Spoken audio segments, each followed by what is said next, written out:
All right, what's going on, y'all? Like I said, we today's topic is relationships. So we don't talk about relationships. We don't talk about when is a good time to make that next step in the relationship. When is a good time to, have that committed relationship. That's the topic for today.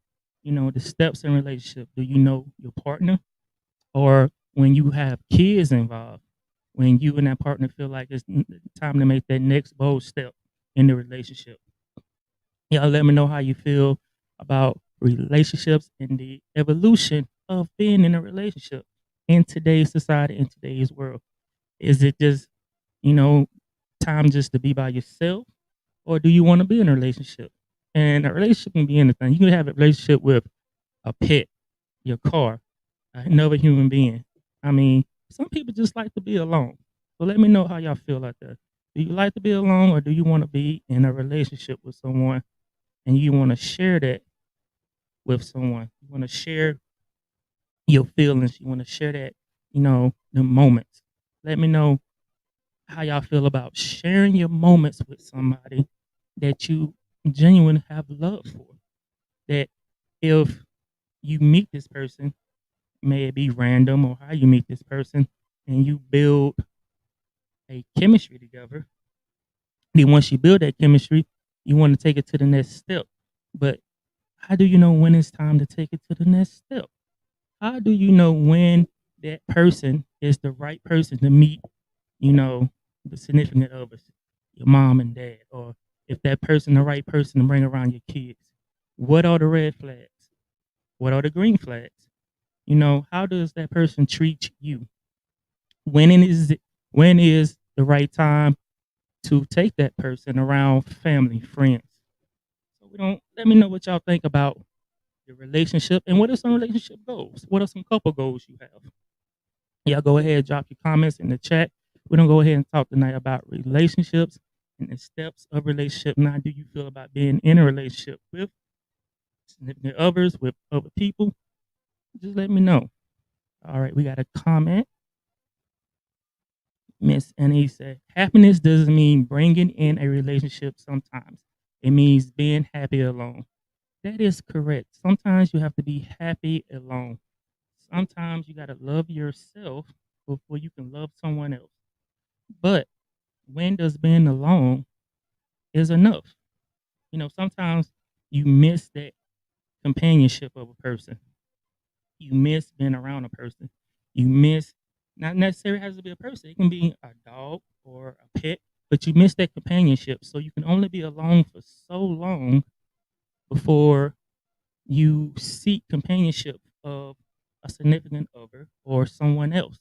So when is being alone is enough, and you want to go out in the world and seek, companionship. You want to seek compensation.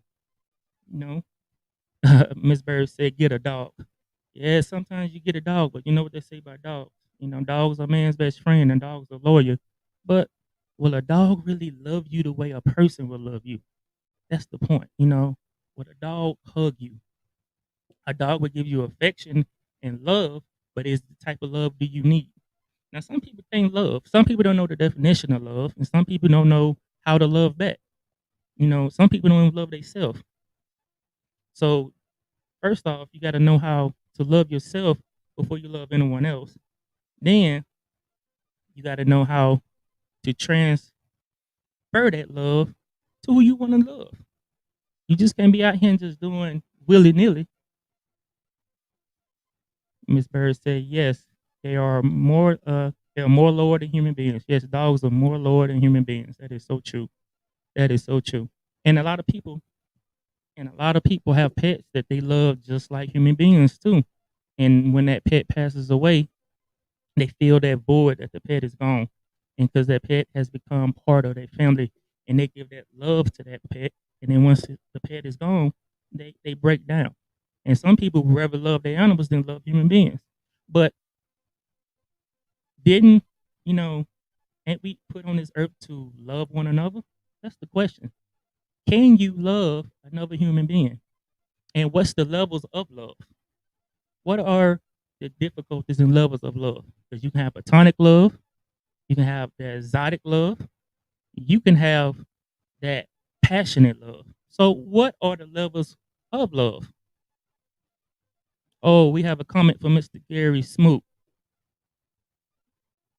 Mr. Smoot says, if you can't be happy with yourself, you can't be happy with someone else. There are other persons only support to enhance what I already feel. Good comment, Mr. Smoot. I totally agree. If you can't be happy with yourself, you can't be happy with someone else. That is so true. But when can we recognize I'm happy with myself? When is enough? You know, because some people equate happiness to small things. Some people equate happiness to big things. So when am an individual, when can you tell they happy with themselves? Miss Katrina Burks also commented. She said, "Yes, learn how to be happy alone. Love yourself, and once you have this, then you can enter a relationship and set boundaries. Boundaries are important in that relationship to get the love you desire. Yes, that is so important. Boundaries are so important.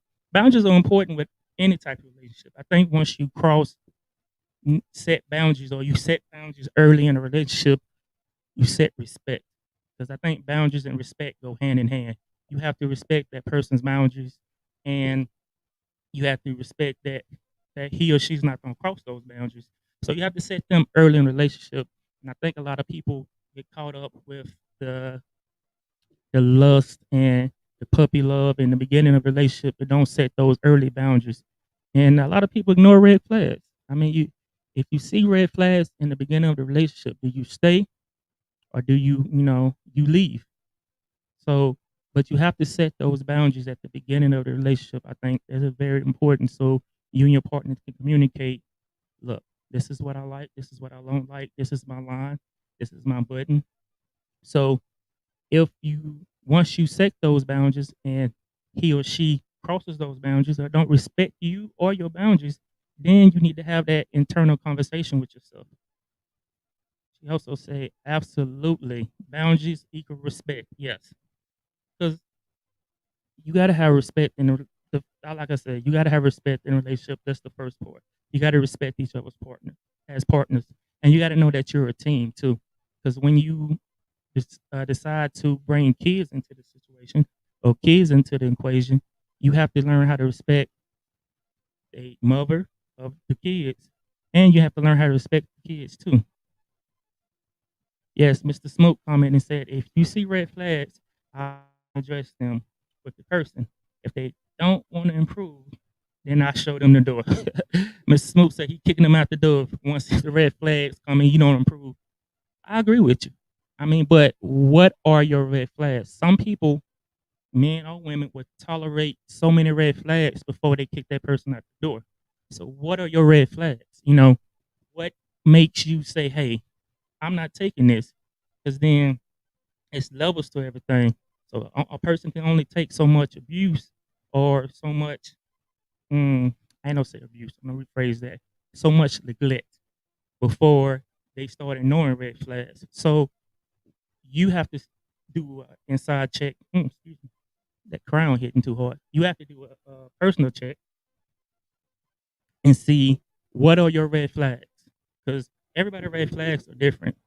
I mean, they shouldn't be. It should be the basics of just treating me right, loving me right, making sure you're there for me. But a lot of people look over that. They look past just the simple, basic things of being in a relationship with somebody and just being there for somebody. Miss Bird commented and said that jealousy, control, abuse, and neglect. Yes, I think control is a big one. Jealousy too, and abuse and neglect. It's different levels to all those. I agree with you with all those, baby. Uh, Control is a big one too. The control leads into dominancy, and control leads into it can be many types of control: financial control, mental control. So I mean, control is big because what happens when the roles are reversed and she's the breadwinner? She's bringing in most of the income. She's bringing in most of the money, and you're at home not bringing in much income, and she's bringing in. Then she has that type of control. So, as a man, are you good with it? or as a man, are you gonna step up and meet her equally and be her equal partner? So I think control is a big one. Mr. Smoke commented. Mr. Smoke said, red flags are invading my privacy, attacking my character, and continues to put others, people before me. Facts. Yes. I think attacking a man's character is a big one. And invading and attacking his character is a big one for me, and I agree with you on that. And privacy too. I mean, you gotta have privacy in a relationship. I agree with you. Miss Burke says, we tolerate red flags because we do not know our lives outside, possibly not knowing theirs worth. That's why you have to spend time alone. I agree. Not not your own work. You have to do your own work before you can have a meaningful relationship. Yes, that is so true. A lot of people don't want to do their own work though. That's why there's a lot of single people out here. That's why there's a lot of people out here single in these streets because they don't want to do their own work. They're lazy. They don't want to do the work in themselves. They are complacent and comfortable with being who they are as individuals. So they don't want to do the hard work because relationships are hard. Marriage is hard. Just being with somebody is hard. Because as people, you change and evolve. You're never going to be the person you were 5 or 6 or 7 months ago, even 2 years ago. You're going to always change as a person. You're going to like things. You're going to your taste, your appetites, everything's going to change, and that's going to change in a relationship too. But the way is, how do you communicate that to your partner that you're changing into a different person? Now, that person you're changing into might be a better or worse person, but you have to sit down and communicate with your partner and tell he or she that these are the changes that I'm doing, and this is how I want, or this is what I wish that you can meet me on. Because it's about compromise too. I think compromise and communicate. You have to really communicate to your partner and tell them, hey, this is what I'm feeling. This is what makes me feel this way. And communication is also on the sender, not the receiver. It's how you communicate. It's how you're coming off. Mr. Mike Grady in the building. Mr. Mike Grady came in and said, what's going on, brother? I will be back to the Heavy Hitter Podcast. Keep your head up. Good work. Thank you, Mr. Mike Grady. Thank you. Salute, brother. I know you're taking a little sabbatical right now, but I can't wait till your podcast come back on. And y'all check out Mr. Mike Grady's podcast, Heavy Hitters, y'all. But like I was saying, communication is a big key. And I think a lot of men don't communicate with their emotions well. I think a lot of people don't communicate with their feelings or emotions. It's how you communicate your feelings because what you saying in your head always don't come out or translate the same way. And what I learned is your facial expressions and your body language always does carry over to what you want to communicate. So your body might be saying one thing, but your head and your mouth are saying something else. And it's always you have to back up the communication with action. So you can talk all day. You can say this. You can say, I'm going to do this. I'm going to change. I'm going to do this. You can be the key sweat. Baby, baby, please. Baby, I'm going to do this. But if your actions does not equal what you are communicating, you just hot win. You're not reading to the point that, hey, I know this feels this way, feel this way. And I know that I need to communicate this to you. And therefore, since I'm communicating this to you, I need to follow it up with action. I need to do this. So the first part is communicating what you need to say, how you need to say it, just get it out. Then once you communicate that point, you need to follow it up with action. You need to follow it up with, hey, I'm going to do this. I'm going to do this. Because if you don't, your partner's going to get fed up. And your partner only can take so much before they decide that, hey, this ain't the lifestyle for me, or this is not for me. So then they move on and, they work on themselves. But I feel like you have to follow your communication up with action. And you have to really know your partner. I think in today's society, we really don't sit down and take the time out to know one another. You don't take the time out to know your partner and to actually talk. I mean, have those real in-depth, deep conversations. Because I'm not talking about the first date conversation either. You go out, You take her to the movies. Y'all go to the Cheesecake Factory. Then after that, y'all go to the movies. Then y'all sitting over dinner, wherever. I'm talking about those real in-depth conversations, like, you know, where she's at mentally, how's her mental health, where she's at, where's her goals, where she want to be at in the next couple of years, how she feel, about certain topics, political topics, religious topics. You have to touch the gambit on everything and really find out what the person you're dealing with or who you're dealing with, you know, because it's hard to not sit up here and not communicate. Well, it's not hard not to communicate because at the end of the day, you just being a player. 'Cause I should know back in my player days, a long, long, long time ago, long, long, long time ago. Well, I'm just saying, if you don't communicate to your partner and you don't get what you're trying to say out, it's gonna be a world of hurt. It's gonna be some furniture moving going on, and it's gonna be an ugly relationship. It's gonna be what the youngsters say these days. The kids call toxic. It's gonna be a very toxic relationship if you don't know how to communicate and get to know who your significant other is. Miss Bird came and said, "I didn't go to no Cheesecake Factory." No, baby, wasn't no Cheesecake Factory around our way. Well, no, I'm sorry about that. You ain't missing nothing. Cheesecake Factory is overrated anyway. So the follow up, the follow up is you have to communicate. Miss Bird, this good. You better play yourself. uh, the topic is relationships, but the follow up is like I said, you have to communicate and know your partner and know who your partner is. You have to really know, you know, and it takes steps. It takes steps. It takes time. You can't rush, but a lot of people don't have time. He took Mrs. Bird to the Jack in the Box. No, Mr. Smooth, I ain't take it to Jack in the Box. Uh-uh. No. Although Jack in the Box is all over Texas, we didn't go to Jack in the Box. Mm-mm. But you have to have those in-depth, really tough conversations. And and I think when you're dating, especially if you're dating outside your race, you got to have those conversations that is going to be the tough conversations you don't want to have. Because if you see hope in this partner, or you see that this partner is going to be there for the long haul, you got to touch on these subjects. But regardless of race, creed, or color, or who that person is, you got to have these tough conversations with that person. You got to figure out where that person headspace is at, and like you got to figure out their mental space too. You have to figure out who you're dating, who you with. That's why a lot of young ladies need to really sit down and not be fooled by these young guys and really get to know these guys because a lot of these guys have issues. A lot of young guys have issues that they haven't touched on yet, and you have to be mature enough to deal with those issues in a relationship.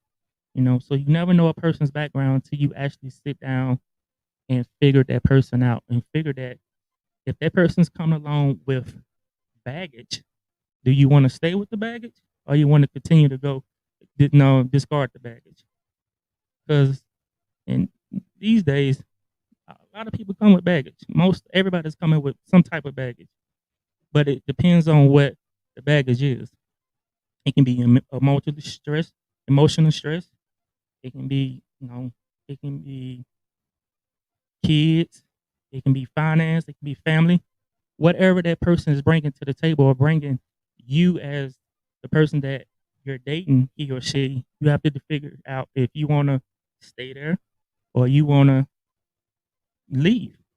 And 9 times out of 10, if you're a mature person, you stay there because you see something, you see potential. Like I think we see potential in different partners, and we see potential what that person can be. And you can always let that person grow with the potential they have to be the better man or woman.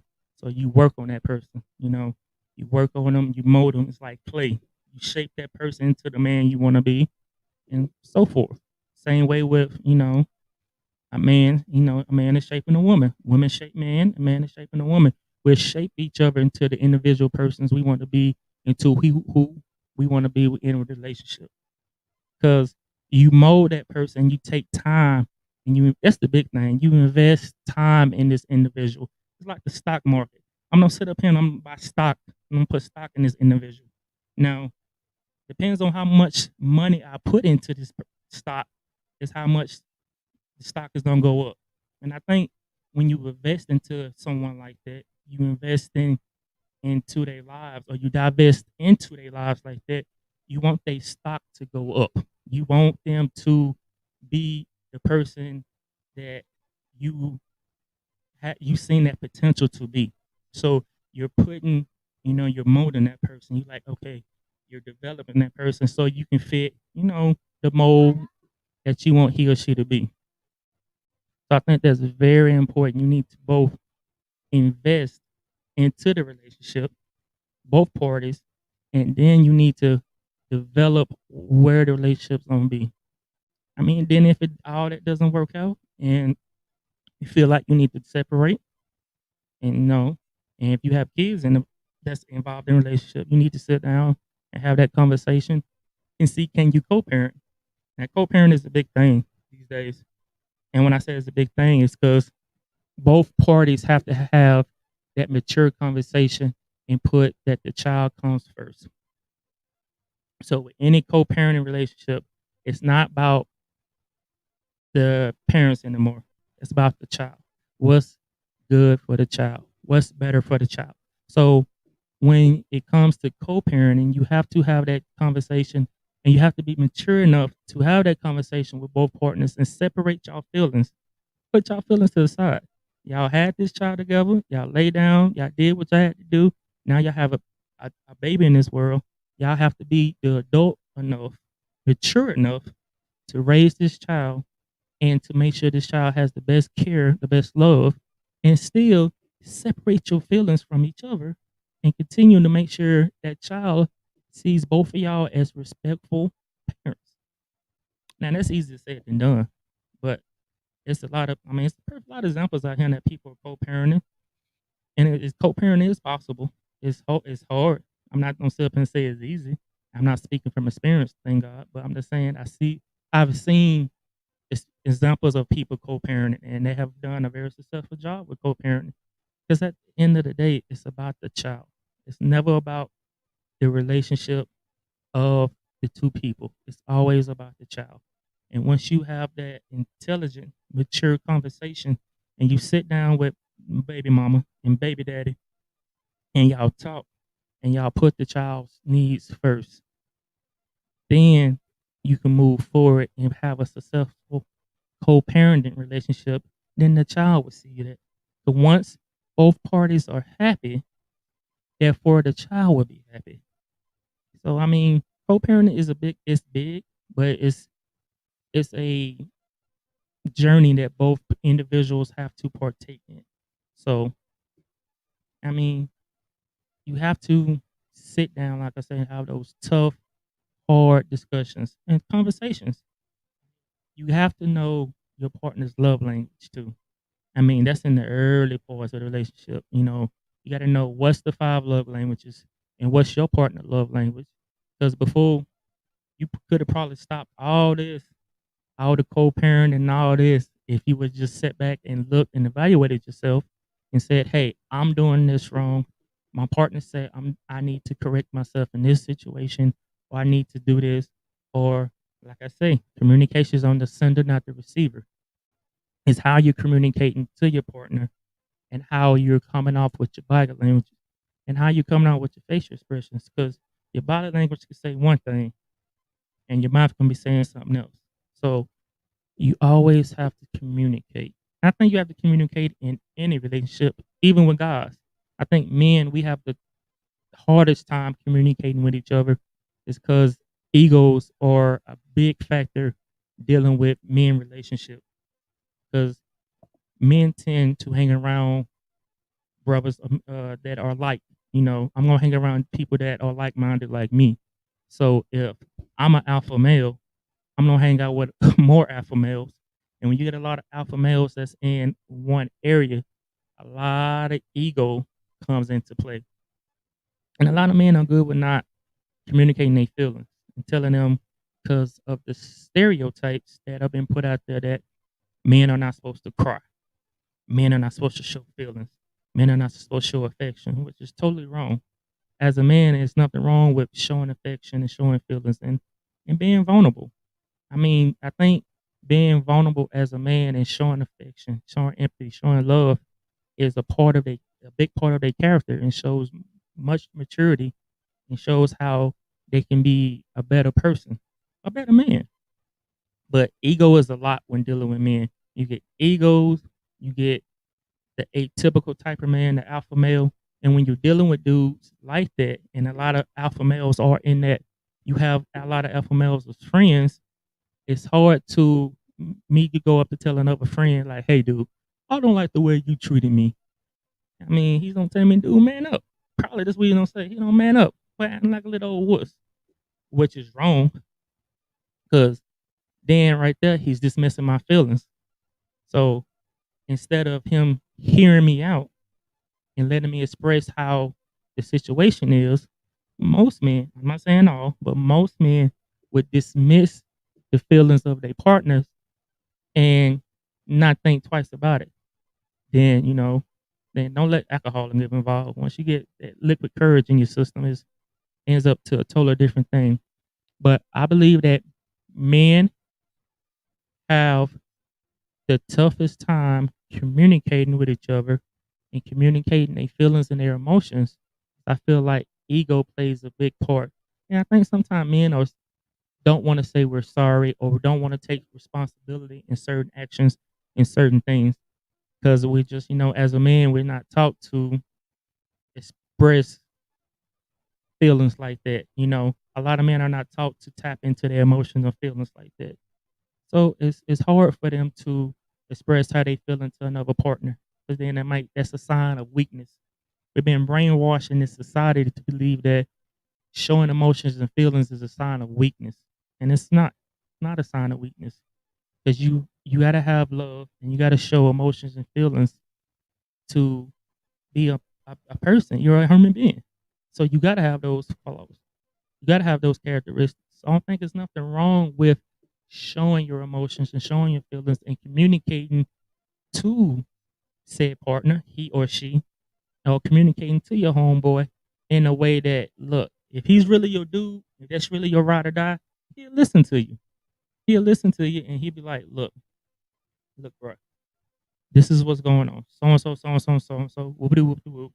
And both of y'all will have that conversation. Then at the end, it will make the relationship even stronger and you can trust your boy. Be like, okay, I trust him enough to tell him what's going on, and he trusts me enough.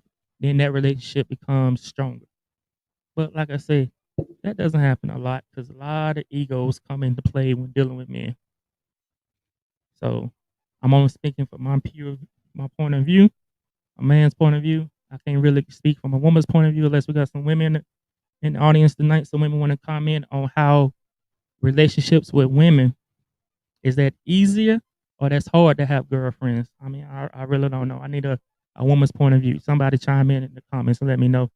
I only speak from a man's point of view and only know that and having, friends that are dudes.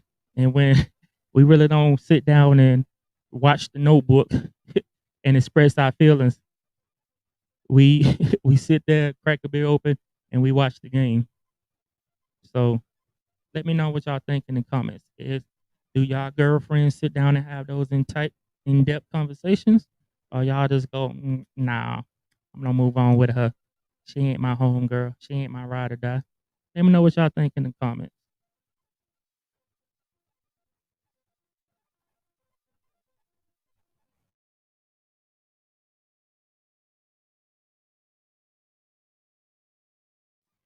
All right. Well, y'all, that's my show for today. I thank y'all for coming in. I thank y'all for dropping the comments. I'd like to give a shout out to Mr. Gary Smoot. Y'all check his podcast out. It's Smoot Talk. Comes on Tuesdays and Thursdays. Then he has his Inspiration Sunday. So y'all check out Mr. Gary Smoot podcast. And y'all check out Mr. Mike Grady's podcast, Heavy Hitters. Check his podcast out too. I'm your host, Bird. My podcast is on every Fridays. Y'all check it out. Y'all give a like in the comments. a like on the YouTube, a follow, and check me out, y'all. Thank y'all for coming by. And this is your boy, Not Your Typical Show, with your host, the one, the only Bird. Y'all have a good night, y'all. I'll let y'all next week.